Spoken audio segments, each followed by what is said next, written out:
A controversy has arisen around a Muslim cleric who has called for the application of Sharia law within Australia. Ibrahim Sadiq Conlon is an Australian-born convert and the face of the group Sharia for Australia. He's launched an online campaign calling on supporters to impose strict Sharia law on residents and businesses in Sydney's Lakemba area.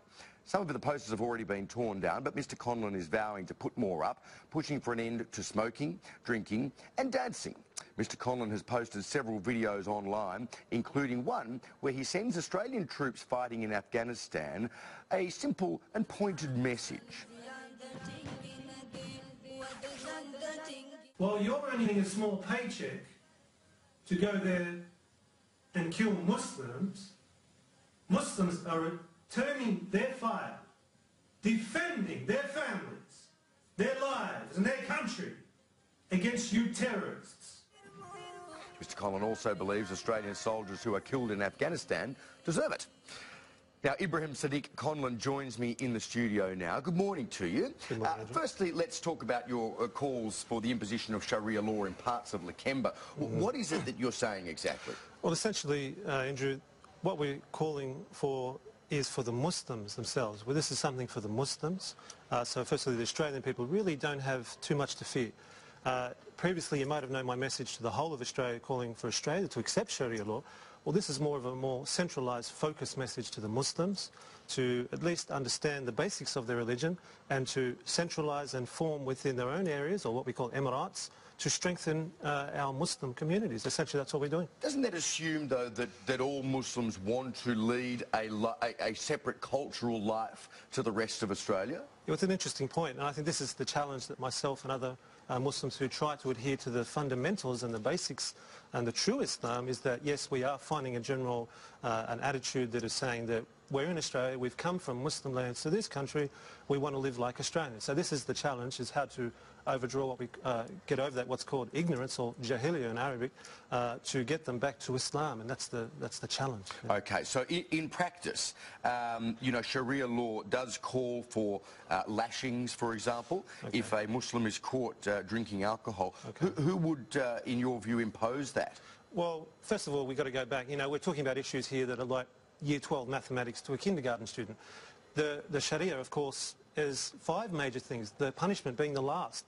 There's 4 more other important things. But as far as the punishments, we don't shy away from that. But as fact is, at this stage, without complete Islamic control, there will be no Islamic enforcement as far as punishment. So we're talking about the benefits, about Muslims joining together, being proud of their culture, proud of their identity, and showing a good benefit, and hopefully showing a positive alternative local governing system. That's what we're talking about. Okay, but in those cases where someone has breached the Sharia law by, for example, smoking, drinking, you know, dancing at the wrong hours, that kind of thing, what would be the step that you... Okay, well, it is it's a personal and a collective duty for Muslims to command the good and forbid the evil. So every Muslim is obliged to, at least if they see an evil, to stop it with their hands. If they can't stop with their hands, stop it with their mouth. If they can't stop with their mouth, at least hate in their heart.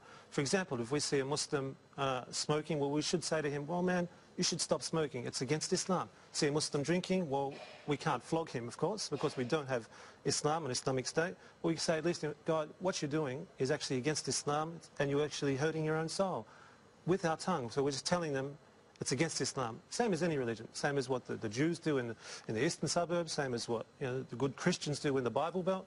The Muslims start to do that as well. It's commanding the good, forbidding the evil. Very clear. Okay, so moving on from the local area around Lakemba,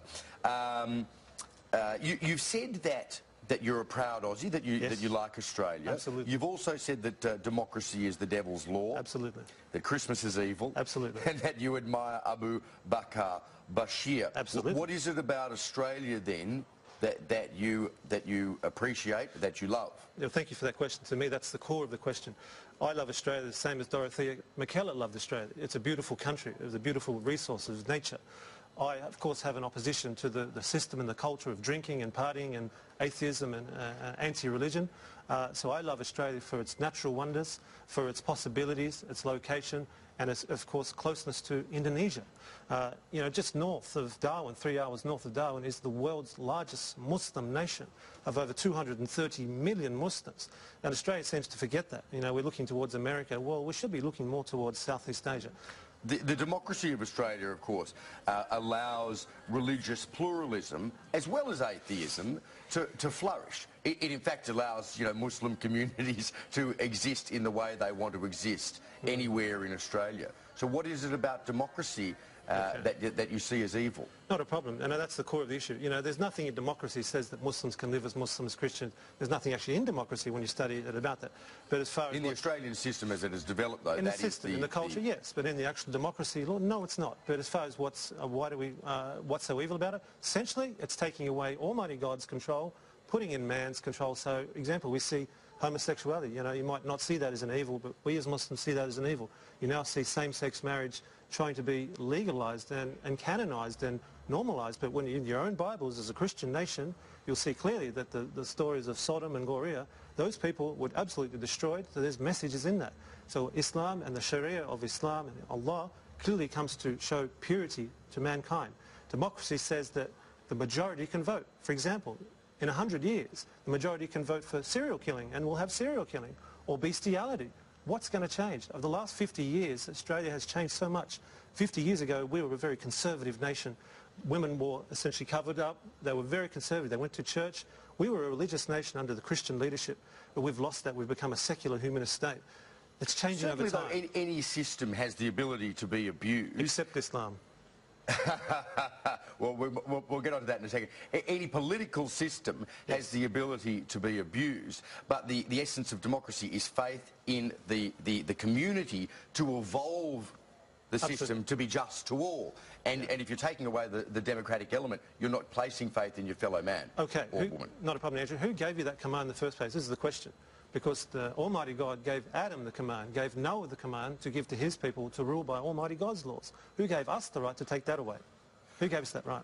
Just very quickly, this is the question that everyone I know will want to ask. If indeed you want to live by the tenets of Sharia law, why do you not live in a country governed by Sharia law? Well, thank you for that question. That's a very good question. That's what I say. Me personally, well, I'm trying to get overseas to the Muslim lands, and as are many good Muslims.